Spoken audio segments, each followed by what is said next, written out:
One late-night message from my parents broke something in me I didn't even know could shatter. The screen glowed with their words, "We don't trust you anymore. Don't come into the office tomorrow." My heart pounded, my hands trembled, and after staring at it for what felt like forever, I answered with just one word. Understood. That single reply carried all the pain, anger, and disbelief I couldn't put into sentences. For years, I had been the steady backbone of our family's software company in Salt Lake City, pouring every ounce of myself into keeping it strong. And in one moment, everything I thought I knew about loyalty, love, and trust crumbled. Their message wasn't just an instruction. It was a line drawn in the sand. I had been shut out. But why? What had I done? I had uncovered something buried deep inside the financial records I reviewed every day. Something hidden. Something powerful enough to destroy everything we'd built. Instead of gratitude, I was met with silence and exclusion. My own family chose secrecy over truth. Their rejection lingered like a shadow, but I refused to back down. I could sense something bigger forming, an inevitable reckoning I hadn't yet fully grasped. Stay with me, and you'll understand what tore us apart, what I discovered, and why that one word, understood, changed my life forever. Have you ever had your own family turn against you for doing what you believed was right? Share your story below. Like and subscribe to see what unfolds next. Salt Lake City in the 1990s was fertile ground for tech ambition. That's where my parents launched Brooks Tech out of our garage. They were pioneers, turning lines of code into opportunity. By the time I was in high school, the company had grown into a respected force in enterprise resource planning software, bringing in $30 million a year and helping small businesses run more smoothly. It was our pride, our legacy. I was honored to be part of it. By my late 20s, I was serving as chief financial officer, guarding the numbers and guiding steady growth. My sister, Emma Brooks, ran marketing, charismatic, persuasive, and always hungry for control. Our youngest sister, Elizabeth Brooks, oversaw human resources and often tried to ease the friction between us. Mom and Dad had stepped away from daily operations, but still held ultimate authority. They trusted us to carry their vision forward. None of us realized how fragile that trust really was. As kids, we were inseparable. Summers hiking in the Wasatch Mountains. Winters arguing over board games. But adulthood and business changed the dynamic. Emma had always been the golden child, able to win Dad over with a confident pitch and a bright smile. My achievements were quieter, buried in spreadsheets where catching a single error could save millions. Elizabeth, ever the peacemaker, leaned toward Emma's sparkle more than my caution. It hurt, but I told myself it didn't matter. Family was what mattered. Brooks Tech was what bound us together. The first real crack appeared 2 years ago during a board meeting. I suggested cutting back on spending for an expansion Emma was championing. She shot me a look sharp enough to slice through steel. Dad applauded her boldness. I swallowed the sting of being dismissed. That moment planted a seed of doubt. Soon after, Emma began presenting my financial strategies as if they were hers.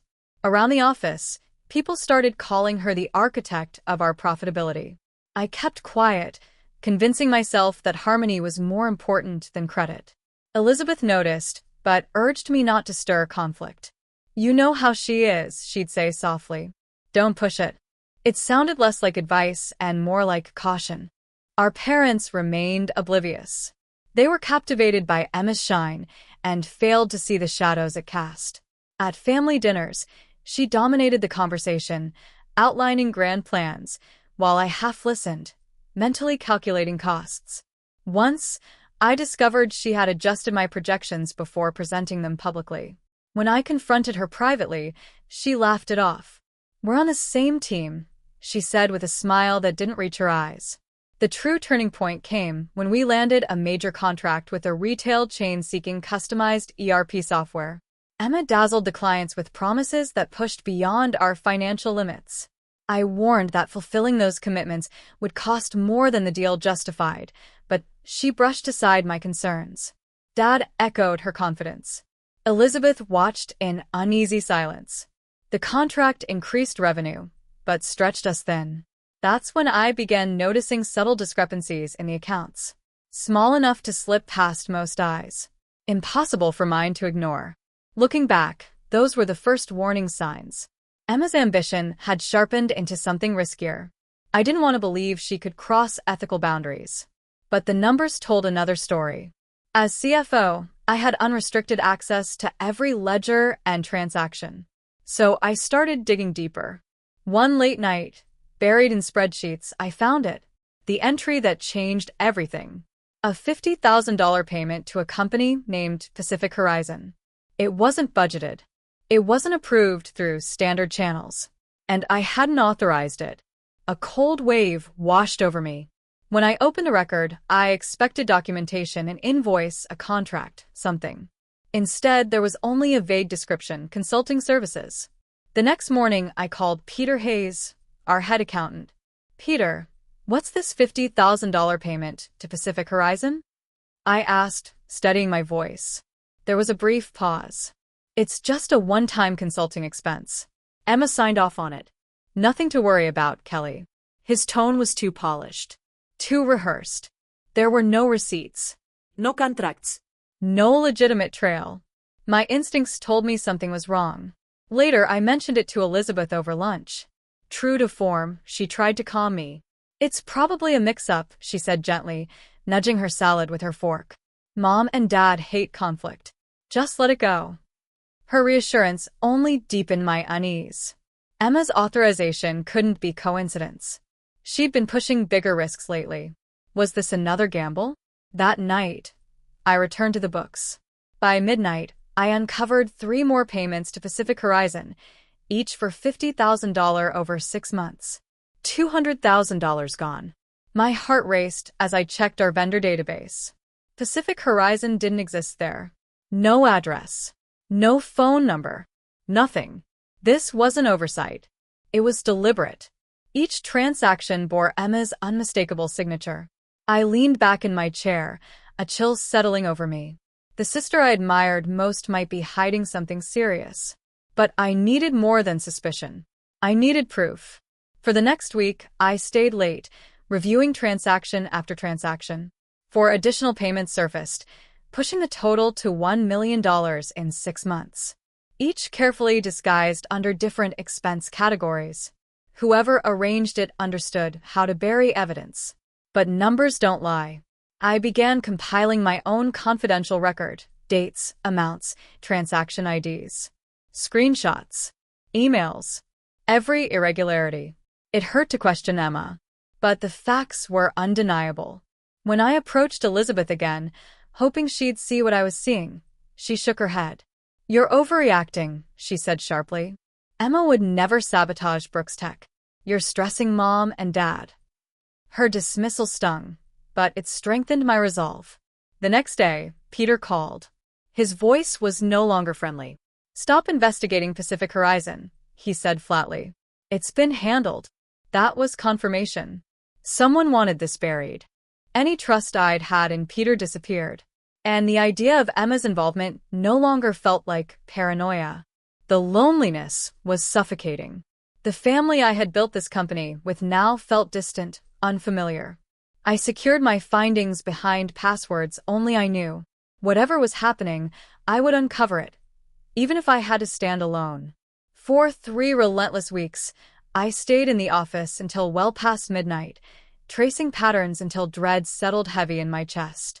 Pacific Horizon was only the beginning. Sleep eluded me. Emma's signature appeared again and again. By the end of the 2nd week, the full picture began to surface. 3 additional shell companies, Northwest Consulting, Blue Ridge Solutions, and Coastal Ventures, had received transfers disguised as ordinary business expenses. Over 2 years, the total reached $7 million.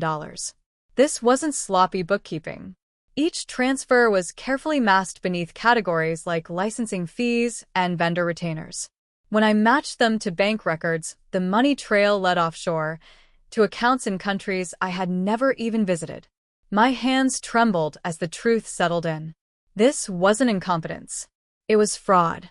I needed advice from someone I trusted completely. I reached out to Diane Stone, my former professor at UT Austin, the mentor who had introduced me to forensic accounting. On a secure call, I outlined the evidence without mentioning Emma at first. Diane listened carefully.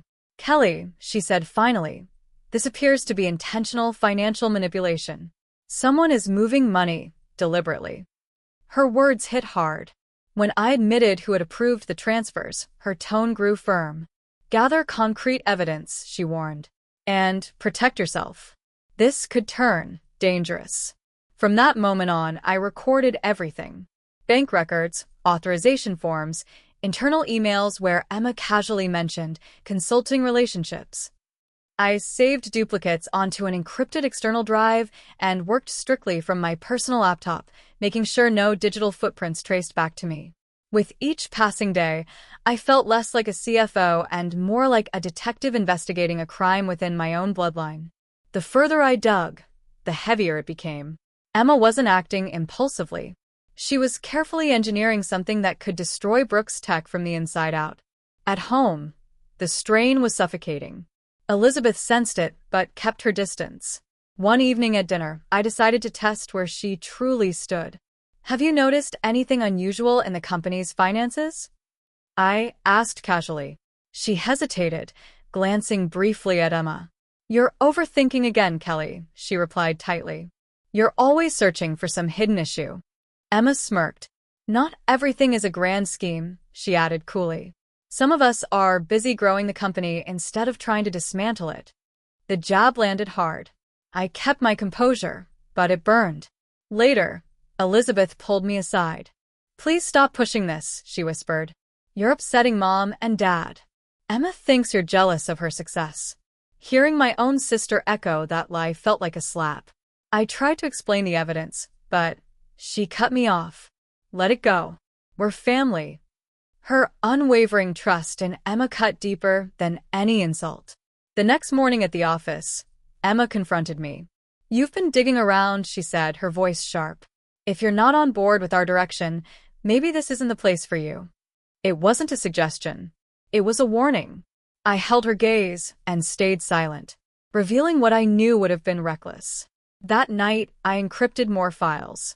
My external drive had become a vault, evidence of betrayal disguised beneath loyalty. Every saved document felt like another crack in the foundation of the family I thought I understood. Mom and Dad remained unaware, praising Emma's latest marketing when over dinner, while I silently thought about the $7 million funneled through phantom companies. Elizabeth avoided my eyes. The gap between us widened into something unbridgeable. Brooks Tech once stood for unity. Now it rested on deception and denial. I wasn't just safeguarding a company anymore. I was defending the truth. And I was close, so close. The breaking point came during a meeting at my parents' house. I had spent days assembling a detailed report, pages documenting the shell corporations, the wire transfers, Emma's approvals, Pacific Horizon, Northwest Consulting, Blue Ridge Solutions, Coastal Ventures. $7 million. I walked into that meeting determined to save the company. I left knowing I would lose much more. Calmly, I handed out copies. 4 shell companies have received $7 million over the past 2 years, I said steadily. They don't exist. The money is missing. Every transfer carries Emma's authorization. Emma's eyes narrowed, her smile thin and cutting. "This is ridiculous, Kelly," she snapped. "You're inventing this to undermine me. You've always resented what I've built." Her words dragged old wounds into the open. Dad, John Brooks, leaned forward, expression stern. "That's a serious claim," he said. "Do you have concrete evidence, or are you speculating?" I motioned to the documents spread across the table. Bank statements, transfer confirmations, signed approvals unmistakably hers. "It's all documented," I said. I verified every line. Dad flipped through the pages without reaction.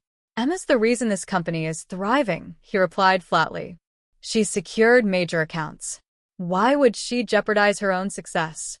His refusal to even consider the possibility cut deep. Mom, Barbara Brooks, sat silently beside him, staring at the papers. I had hoped she would question something, anything, but her silence spoke volumes. Elizabeth tried to ease the tension. Maybe there's an explanation, she offered softly. Emma, can you clarify? Emma didn't hesitate. There's nothing to clarify. Kelly's blowing this out of proportion again to make herself relevant. She doesn't understand what it takes to run a company. Elizabeth's shoulders sagged as she gave a small nod. That tiny gesture felt like the floor giving way beneath me. I pressed on, my voice rising despite my effort to stay calm. Your name is on every transfer. $7 million doesn't vanish without explanation. So explain it. Emma leaned forward, her stare icy. You're the one who needs to explain yourself, she said. Digging through private records, questioning my decisions, that's not loyalty. That's sabotage. In an instant, I wasn't the whistleblower. I was the threat. Dad's voice cut through the room. Kelly, you're tearing this family apart. If you can't trust your sister, maybe you don't belong at Brooks Tech. The words knocked the air from my lungs. I'm trying to protect the company, I said, my voice breaking. Someone has to. He shook his head, firm and tired. Either adjust your attitude or step away. Mom finally spoke, barely above a whisper. We can't keep living with this conflict. Please stop. That was the moment I understood. They had chosen Emma. Elizabeth glanced at me, guilt flashing in her eyes, but she said nothing. The silence was crushing. I gathered my reports with trembling hands. If you won't listen, I can't stay, I said quietly. Dad's response was immediate. Then you're done at Brooks Tech. We'll handle it. The finality of it felt like a physical blow. Emma looked satisfied. Victorious. Elizabeth reached toward me, murmuring, I'm sorry. I pulled away. It was too late. I walked out, the door slamming shut behind me like the end of everything I'd known. Driving home, I felt empty. The people I had trusted most had chosen denial over truth. The folder of evidence sat on the passenger seat, my only anchor to reality. I wasn't defending Brooks anymore. I was standing for what was right, even if it meant standing alone. That night, my phone lit up. A message from my mother. We no longer trust you. Don't come to the office tomorrow. I stared at it, numb. Each word reopened the wound. Slowly, I typed one word. Understood. Then I set the phone down. It wasn't just a company collapsing. It was my family. The next morning, I tried reaching out. I called Elizabeth, voicemail. I texted Emma, no reply. Even Dad, who had always guided me, ignored my call. Just like that, I was erased. The loneliness was overwhelming. I replayed the meeting again and again, wondering if different words could have changed anything. But deep down, I knew they had already chosen Emma's version of reality. With nowhere else to turn, I reached out to Lori Quinn, a former Brooks Tech employee who had left years earlier after clashing with Emma. We met quietly at a coffee shop. I told her everything. The fake companies, the missing millions, the confrontation. She listened carefully. You're doing what's right, she said at last. But this is going to be hard. You're up against your own family. Protect yourself. She leaned closer. Research whistleblower protections. If you handle this correctly, the law can shield you. Her words felt like a lifeline. That night, I immersed myself in research, combing through IRS resources on corporate fraud. That's when I found the Taxpayer First Act, a law offering protections to those who report financial misconduct. It could protect me. The more I read, the clearer it became. Silence wasn't neutral. What Emma had done wasn't just reckless. It was criminal. I organized everything: transaction histories, bank records, transfer confirmations, her signed approvals, each file secured on my encrypted drive. Every document felt like cutting into my own family, but staying quiet would have betrayed everything I stood for. When the report was ready, I submitted it anonymously through the IRS whistleblower portal, detailing the 4 shell corporations and the $7 million sent offshore. My finger hovered over the submit button. Then I pressed it. My chest tightened. There was no one doing this. Exposing Emma risked everything: my family, my career, the company I had helped build. But truth mattered more. The days after blurred together. My phone remained silent.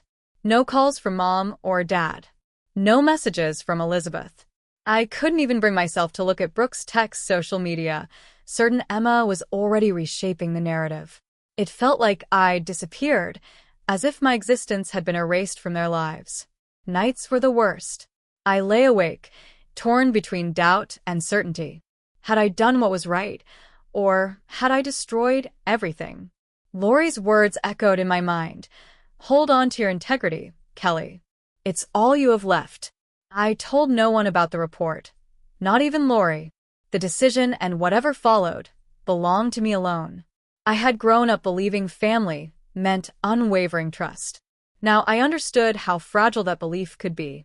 Emma's ambition had cracked us apart, and my parents' refusal to confront reality had finished the damage. Still, beneath the grief, I felt steady. Reporting her had been the only ethical choice left. This wasn't just about Brooks Tech anymore. It was about proving that honesty still mattered, even when it cost you everything. 3 days later, everything shifted.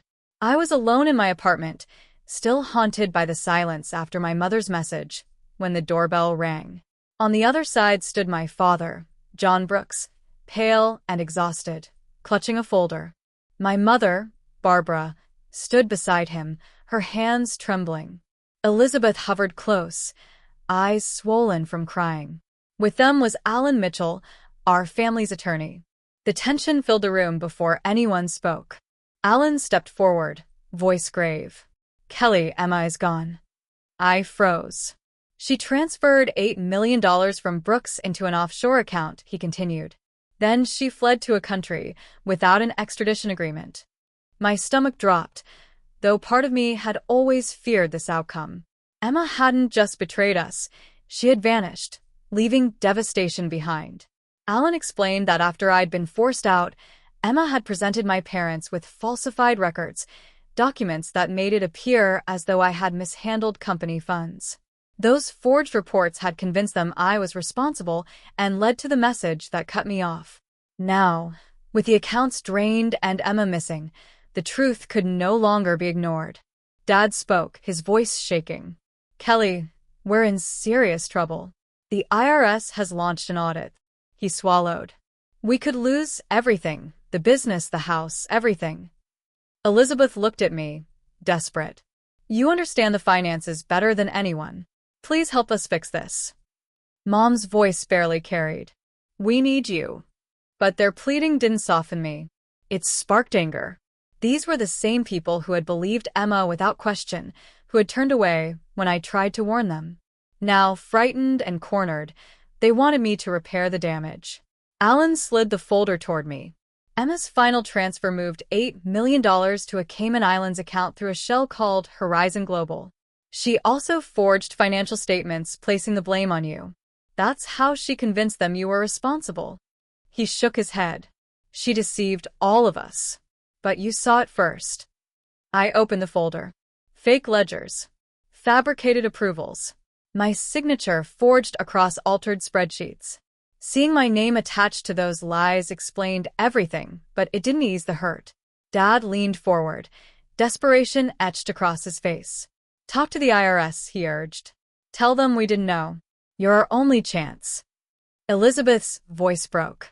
We're family, Kelly. Don't let Brooks collapse.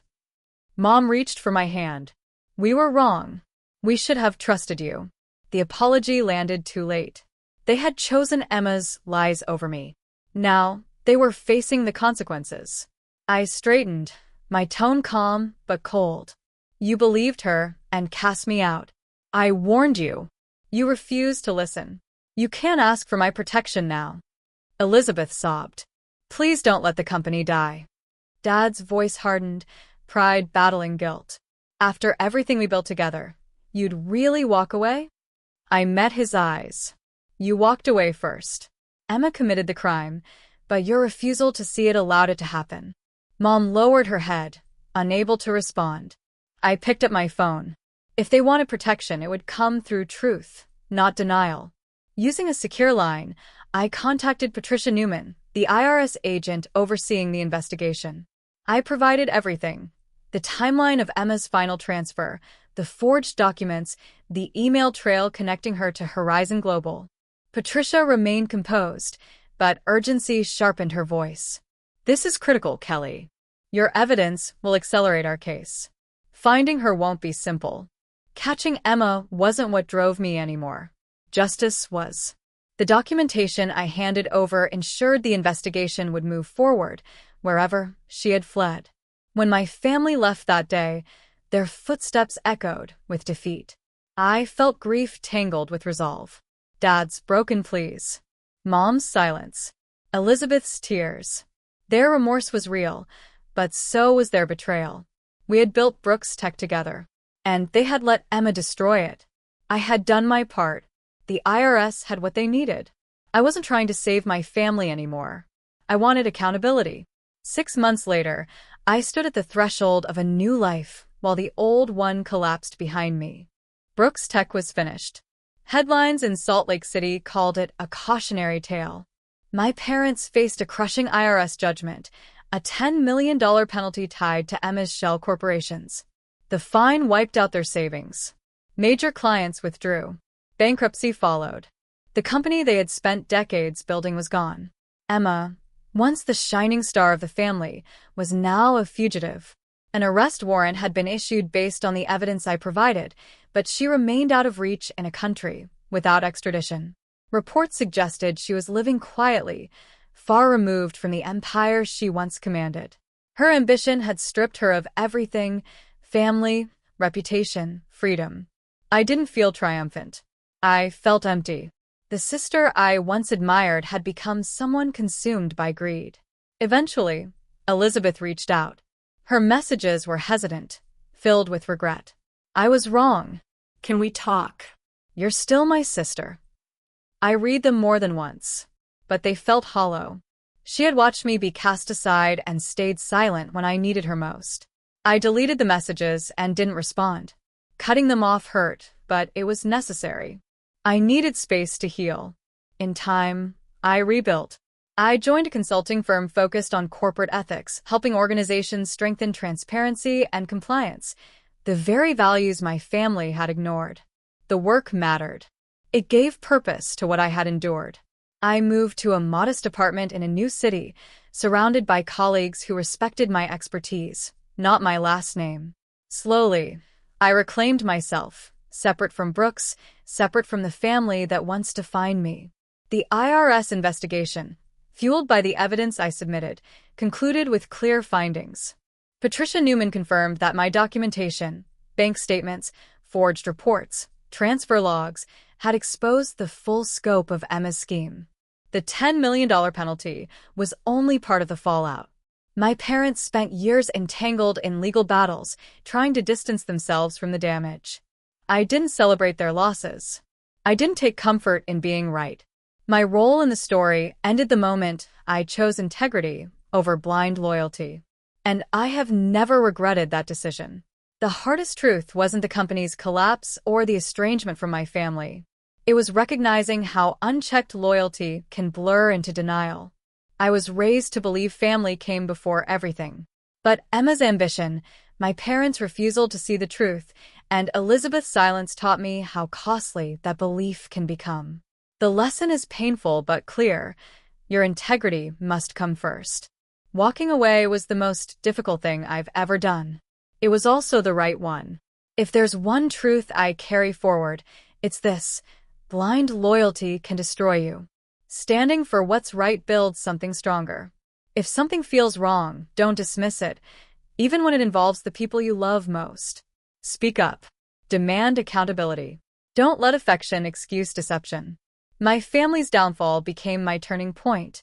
Choosing honesty over allegiance gave me a future built on purpose instead of pain. Thank you for hearing my story. If it resonated with you, share your thoughts and subscribe for more stories about resilience and rebuilding after betrayal.